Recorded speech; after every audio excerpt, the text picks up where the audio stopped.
মানে? না না অনামিকা, তুমি এসব কি বলছো? দাদা ভাই কেন এসব করতে যাবে? কি লাভ দাদা ভাইয়ের তোমার আর ছোটদা ভাইয়ের বিয়ে ভেঙে? আজ এই বিজনেস নাকি অনেক ফেমাস হয়েছে, তার কারণ বিক্রম দস্তিদার। আজ ও গুড বিজনেসম্যান, গ্রেট, কিন্তু আমি গুড ফর নাথিং। দেখো অনামিকা, আমি মানছি দাদা ভাইয়ের কিছু ইনসিকিউরিটি রয়েছে। মানে প্রথমে দাদা ভাই পুরো বিজনেসটা সামলাতো, তারপরে আস্তে আস্তে ছোটদা ভাই সবটা দেখতে শুরু করলে বিজনেসটা আরো বেশি উন্নতি করে। ফলে দাদা ভাইয়ের দিকে মনোযোগটা সবার কিছুটা হলেও কমে যায়। সেটা নিয়ে দাদা ভাইয়ের একটা মন খারাপ আছে, কিন্তু তার জন্য দাদা ভাই তোমাদের দুজনের বিয়ে ভাঙতে যাবে? বিশ্বাস করো মহুয়া, আমি না দাদা ভাইকে সন্দেহ করতে চাই না, কিন্তু কাল রাতে আমি যা দেখলাম তারপর তো আমার... তুমি জানো না কতটা রিস্ক নিয়ে আমি সবকিছু প্ল্যান করেছিলাম, সব ভেস্তে গেল। যেটা চেয়েছিলাম সেটা কিছুই হলো না। কিন্তু অনামিকা, তুমি এটা থেকে কি করে এতটা শিওর হচ্ছ যে তোমাদের দুজনের বিয়ে ভাঙার জন্য দাদা ভাই এই সব কিছু করেছে? এমন তো হতেই পারে যে এটা অন্য কোনো প্ল্যান, মানে বিজনেসের হতে পারে, অন্য কিছু হতে পারে, বা জাস্ট কোনো কথা, মানে অনেক কিছু হতে পারে। দেখো, হতে তো অনেক কিছুই পারে, কিন্তু এই মুহূর্তে এইটা ছাড়া আমাদের কাছে আর কোনো সূত্র নেই। আর আমি নিজেকে প্রমিস করেছি, আমার কাছে মাত্র 3 দিন সময় আছে। এই 3 দিনের মধ্যে আমি ঠিক খুঁজে বার করব কে এই চক্রান্ত করেছে, আমার বিয়েতে কে বাধা দিয়েছে, আমাকে জানতেই হবে। অনামিকা প্লিজ প্লিজ, তুমি এতটা অশান্ত হও না, একটু শান্ত হও। আমি না তোমার অবস্থাটা বুঝতে পারছি। আসলে এ বাড়িতে আসার পর থেকে একের পর এক যে ঘটনাগুলো ঘটেছে, তোমার এভাবে রিয়াক্ট করাটাই স্বাভাবিক। তুমি বিশ্বাস করো, আমি তোমার পাশে আছি এই খোঁজে। আচ্ছা আচ্ছা, তুমি এবার আমাকে একের পর এক ঘটনাগুলো বলো। মানে আমি একটু মিলিয়ে দেখি সত্যি সত্যি দাদাভাই এগুলো করতে পারে কিনা। পরপর বলো না তুমি কি বলছো। প্রথমে একটা বেনামি চিঠি আসে, যাতে হুমকি ছিল, এই বিয়ে ভেঙে দাও, এই বিয়ে তোমার জীবনে অনেক বড় বিপদ নিয়ে আসছে। হতেও তো পারে যে দাদা ভাই ওই চিঠিটা পাঠিয়েছে। কেন পাঠিয়েছে, কি কারণ তার পেছনে, সেগুলো না হয় আমরা পরে জানলাম। আচ্ছা বেশ, ধরে নিলাম ওটা দাদা ভাইয়েরই লেখা। তারপর সঙ্গীতের দিন মেহেন্দিতে পালিয়ে যাও লেখা। देखिए मैडम, अच्छी है ना मेहंदी?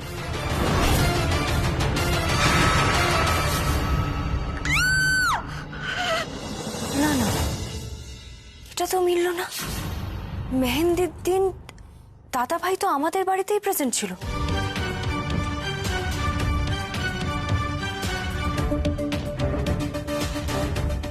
আচ্ছা মহুয়া, প্রেজেন্ট থাকতে থাকতেও তো এই কাজটা করা যায়। মানে সাপোজ এটা যদি অন্য কাউকে দিয়ে করানো হয়।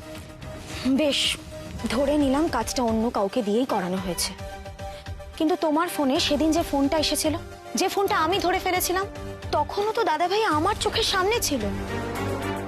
আচ্ছা, গায়ে হলুদের সময় তত্ত্বের মধ্যে যে হারটা পাওয়া গেছিল। আচ্ছা, বলছিলাম যে আমরা কিন্তু বেশিক্ষণ বসবো না, অনামিকার সঙ্গে দেখা করেই বেরিয়ে যাবো। দিদি ভাই, এর মধ্যে বিয়ের শাড়ি কোনটা? ওই তো।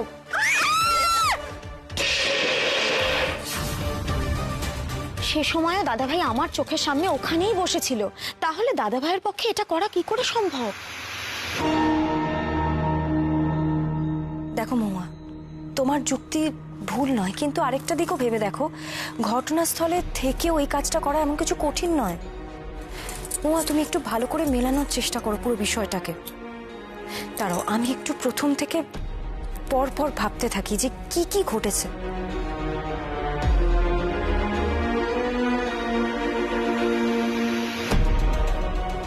ঠিক তারপরেই ওই মেহেন্দিওয়ালির সাথে আমার রাস্তায় দেখা হয় এবং সে আমাকে সেখানে বলে পালিয়ে যাও।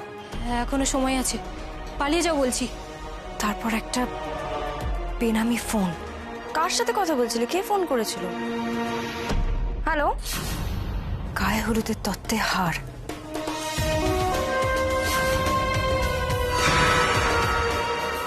তারপর ওই পাথরে মুড়িয়ে একটা কাগজ কেউ জানলা দিয়ে ফেলে দিয়েছিল, সেই কাগজে লেখা ছিল পালিয়ে যাও, এবং তারপর সেটা ভ্যানিশও হয়ে গেল।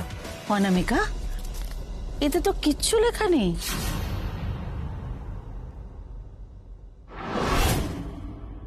লেখা ছিল, লেখা নেই।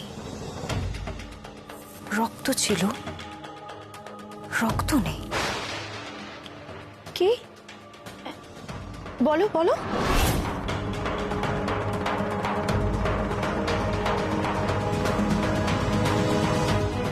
লেখা ছিল, লেখা নেই। রক্ত ছিল, রক্ত নেই।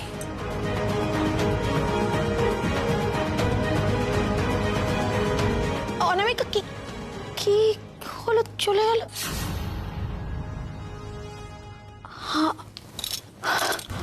আমি এখানে গোয়েন্দাগিরি করছি, আমার তো কাজ পড়ে আছে। রথের পুজোর ভোগ রান্না করতে হবে।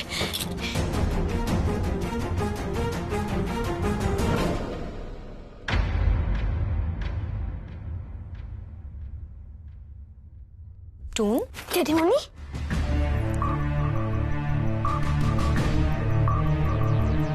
টুন, একটা কথা জিজ্ঞেস করব? কি কথা? এই যে তুমি সেদিনকে আমাকে রক্ত দিয়ে ভয় দেখাচ্ছিলে না, মানে একটা ইনভিজিবল ইঙ্ক ইউজ করেছিলে, ওই ইনভিজিবল ইঙ্কটা তোমাকে কে দিয়েছিল?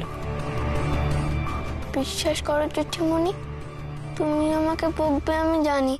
আমি বুঝতে পারিনি যে তুমি এত ভয় পেয়ে যাবে।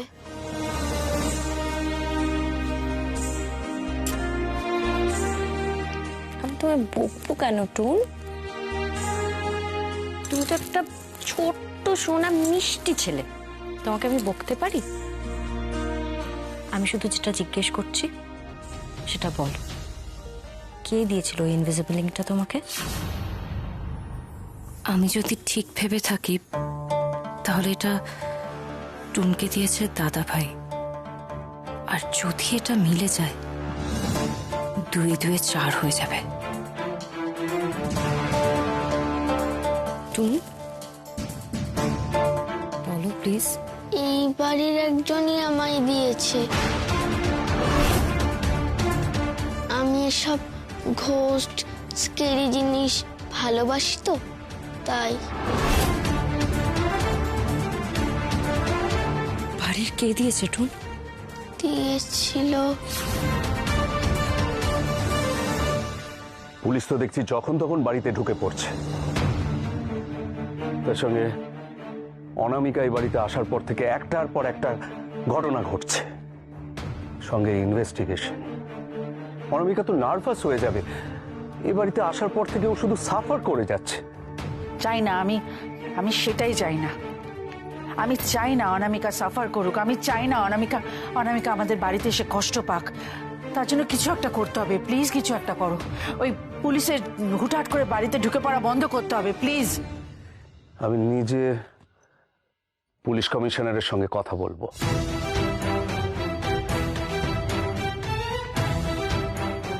কিরে, তুই কি ভাবছিস? আমি ভাবছি আজকে পুলিশের কথাগুলো শুনে আমার কেন জানি না একটা গোলমেলে ঠেকছে। গোলমাল? গোলমাল মানে? না, ভেবে দেখো, পাল বারবার বলছিল যে কেউ ওকে মারতে চায় না, মানে সেটা তো ও আমাদের সামনেও বলেছিল। অদ্ভুত ব্যাপার, শেষ অবধি সেটাই হলো। কি বলছো কি তুমি? ও যেটা বললো সেটাই সত্যি হলো? সেটা কি কখনো সম্ভব? সম্ভব ভাইয়া, অনেক কিছুই সম্ভব। একটু জাস্ট মনে করার চেষ্টা করো যে পুলিশ বলছিল স্পটের একটু পাশেই অন্য কারোর ফুটপ্রিন্টস পাওয়া গেছে। ওনার গাড়ি মাঝ রাস্তায় একটা গাছে ধাক্কা মারে, আর সেখান থেকে কিছুটা দূরে ওনার ডেড বডি পাওয়া যায়। আর ঠিক সেই জায়গাটাতেই আমরা আরেকটা ফুটপ্রিন্ট পেয়েছি। Now the question is, কার এই ফুটপ্রিন্টস গুলো? কার? পাল কিন্তু বারবার বলছিল যে ওই দিনেই, মানে পার্টিকুলারলি ওই ডেটেই কিছু না কিছু একটা হবে। সেটাই কিন্তু হলো। সব ঘটনাগুলো কেমন যেন মিলে মিলে যাচ্ছে না? সব যেন কেমন কোইন্সিডেন্স, মানে যাকে বলে কাকতালীয়। দাদা প্লিজ, এমনিতেই ফ্যামিলির অনেকগুলো সমস্যা নিয়ে আমরা জর্জরিত হয়ে আছি, তার মধ্যে এই সমস্ত আবল তাবল কথা আর মাথায় নিস না, আমার মাথায় ঢোকাস না। আজকে রথ, বাড়িতে পুজো, এই সমস্ত কথা নিয়ে আমি আর কোনো আলোচনা করতে চাই না, ব্যাস। শোনো শোনো, এইসব বিষয় তুমি মাথার মধ্যে রেখো না। পালের মৃত্যুটা খুবই দুঃখজনক। আমি ওর স্ত্রীর সঙ্গে কথা বলবো, মিনিস্টারের সঙ্গেও আমি কথা বলবো, কিন্তু বাড়িতে যেন আর এই প্রসঙ্গটা না ওঠে। প্রসঙ্গ হয়তো তুললাম না, কিন্তু আমার মন বলছে বাড়ির ঘটনা আর পালের ঘটনা দুটো কোনোভাবেই আলাদা নয়, ভীষণভাবে কানেক্টেড। ইয়েস।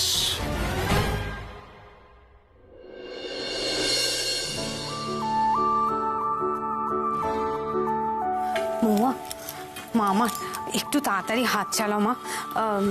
এইদিকে অনেক কাজ বাকি পড়ে আছে তো, ওদিকে আবার পুজোর সময়ও হয়ে যাচ্ছে, কি যে করি। তুমি চিন্তা করো না মা, সব কিছু সঠিক সময়ের মধ্যেই হয়ে যাবে। মামিমা, আমি হেল্প করি? তুমি তুমি এসব পারবে? আমি বলি কি, এই বছরটা না হয় দেখে বুঝে নাও, পরের বছর থেকে হেল্প করো। বলছিলাম যে এখানে তো মহুয়া আছে, ও আমাকে বুঝিয়ে দিলে আমি সবটা পারবো করতে। আমি একটু পার্টিসিপেট করতে চাই। এমনিতেও আন্টি বলছিল যে আমার বিয়ের পর এটা প্রথম রথের পুজো, আমি চাই কিছু কাজ করতে। নিশ্চয়ই করবে, তবে অবশ্য এতে ভালোই হলো, আমার একটু সুবিধেই হবে। তোমরা বরং এদিকটা সামনে নাও, আমি বরং পুজোর দিকটা দেখি। হ্যাঁ মা, তুমি যাও, আমরা সামলে নেব। দুজনে মিলেমিশে করো, কিন্তু সাবধানে।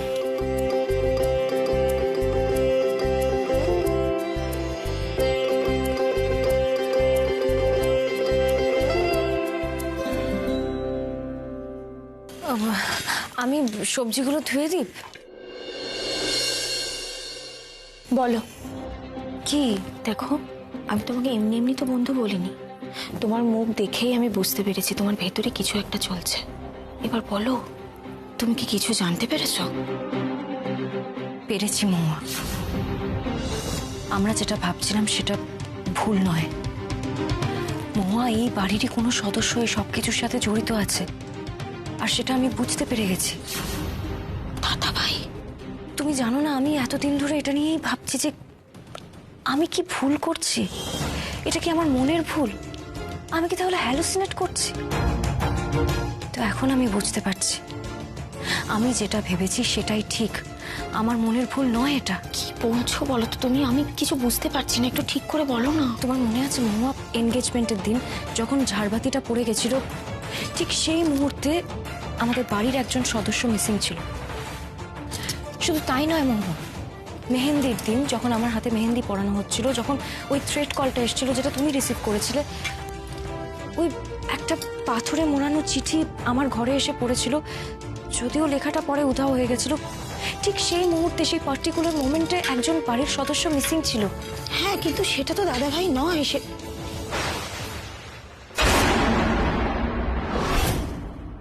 হ্যাঁ মহুয়া, তুমি যাকে ভাবছো সেই।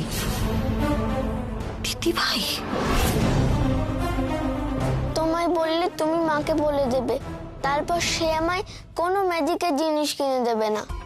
না না টুন, আমি তোমাকে কিনে দেবো। আমি তোমাকে অনেক ম্যাজিকের জিনিস কিনে দেবো, ম্যাজিক প্রপস কিনে দেবো, যেগুলোতে কেউ ভয় পাবে না। আগে তুমি আমাকে নামটা বলো, কে দিয়েছে তোমাকে ওই ইনভিজিবল ইঙ্কটা? ওই ইনভিজিবল ইঙ্কটা আমাকে দিয়েছে। কে দিয়েছিল বলো? বলো টুন, আমি কাউকে বলবো না, বলো না কে দিয়েছিল। বিথি পিসিমণি।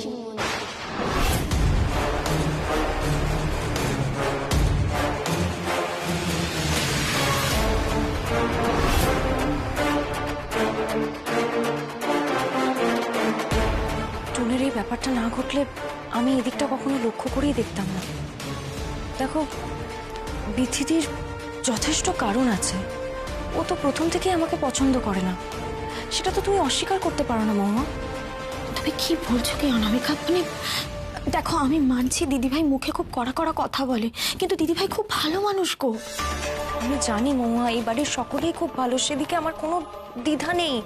আমি সবাইকে ভালোবাসি, কিন্তু দেখো যা সব ঘটছে এই বাড়িতে সেগুলো তো মিথ্যে নয়।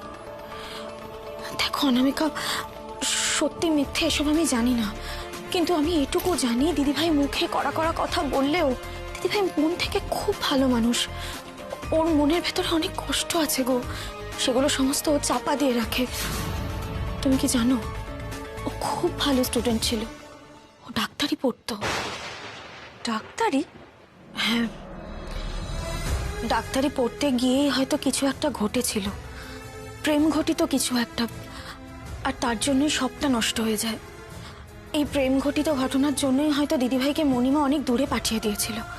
দেখো, দিদিভাই খুব হাসি খুশি একজন মানুষ ছিল, যদিও এই সবটাই আমার শোনা কথা, কিন্তু দেখো আমার ননদ বলে আমি তোমাকে বলছি না, দিদিভাই না একদম অন্যরকম ছিল গো। ছেলেদের মধ্যে ওর জন্য খুব ক্রেজ ছিল, কিন্তু তারপর সবটা ওলটপালট হয়ে গেল। ও বাড়ির লোকজনকে, মানে স্পেশালি মণিমাকে এই সব কিছুর জন্য দায়ী মনে করে। দেখো, যা ঘটেছিল মানে সবটা তো আমার জানা নয়, অনেকদিন আগের কথা, কিন্তু সেই ঘটনা থেকে ওকে বের করার জন্যই জোর করে তীর্থদার সাথে ওর বিয়ে দেওয়া হয়। তাই দেখো না, আজও পর্যন্ত ওদের দুজনের মধ্যে কতটা দূরত্ব। দেখো, আমি যতটুকু বুঝি তীর্থদাও হয়তো সবটা জানে। মানে এত আগের ঘটনা তো আমার কাছেও সবটা স্পষ্ট নয়, কিন্তু যে মানুষটার এত ব্রাইট ফিউচার ছিল, যে ডাক্তার হতো, আজ তার সবটা নষ্ট হয়ে গেছে। এমন একজন মানুষের সাথে বিয়ে করে রয়েছে যাকে হয়তো সত্যি ভালোবাসে না, তার মুখ থেকে কড়া কড়া কথা বেরোবে, এটাই তো স্বাভাবিক অনামিকা। বিশ্বাস করো মহুয়া, আমি না ভাবতেও পারিনি যে বিথিদির মনে এত কষ্ট আছে। আসলে এতটাই চাপা মানুষ। মহুয়া, আমি বলছি না যে এই কাজটা বিথিদিই করেছে, কিন্তু একবার যাচাই করে দেখতে চাই, একবার ট্রাই করতে চাই। দেখো মহুয়া, তুমি তো এক্ষুনি বললে যে বিথিদি ডাক্তারি নিয়ে পড়তো, তার মানে সায়েন্স ওর খুব ভালো করে জানা আছে। তুমি জানো মহুয়া, ওই যে টুনকে যে ইনভিজিবল ইঙ্কটা দিয়েছে সেটা কে দিয়েছে? বিথিদি। আমার খুব মনে হচ্ছে ওই চিঠিটা এই ইনভিজিবল ইঙ্ক দিয়েই লেখা হয়েছে। প্লিজ তুমি আমাকে ভুল বুঝো না, আমি শুধু চাইছি তুমি আমার পাশে থাকো। ঠিক আছে, বলো তুমি কি করতে চাও? আমি জানি না মহুয়া কি করতে চাই। আপাতত দেখো, এই পুজোটা মিটে যাক, তারপর কিছু একটা করতে হবে। আচ্ছা, আমি তো ভোগ রান্নার জন্য এখানে এসেছিলাম, সেটা অন্তত করি। তুমি আমাকে বলো কি কি করতে হবে। চলো।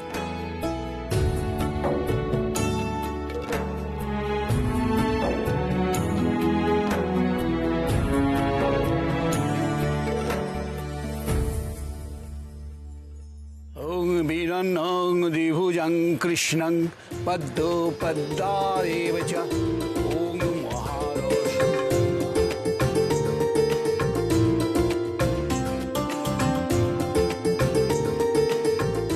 কর্তামশাই, হাত জোর করে প্রণাম করো, তাহলে ঠাকুর আশীর্বাদ করবেন, বুঝেছ?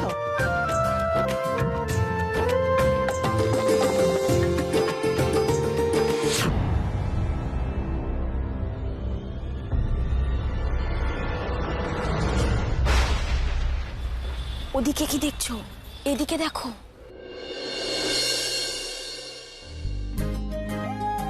আমাদের পরিবারকে সুখে শান্তিতে রেখো ঠাকুর। সমস্ত বিপদ আপদ থেকে আমার পরিবারকে রক্ষা করো।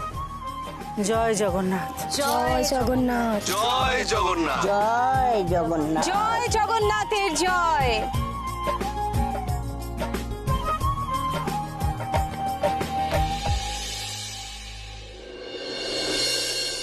এই পরিবারের চিরায়ত রীতি মেনে এবার স্বামী স্ত্রী জোড়ায় জোড়ায় আরতি করবে।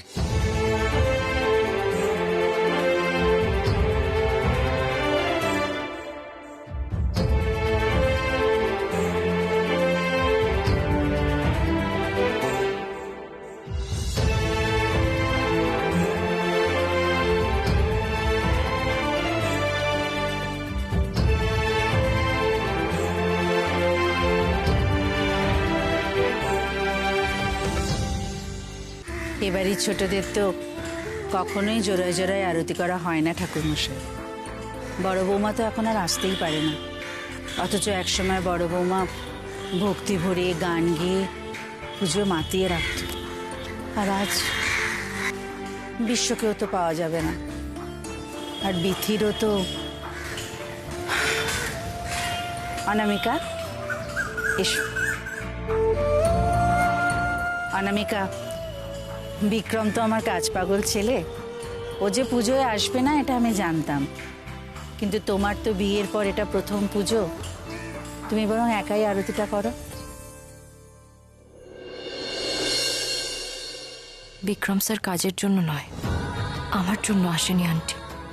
কেনই আরতি উনি করবেন আমার সঙ্গে?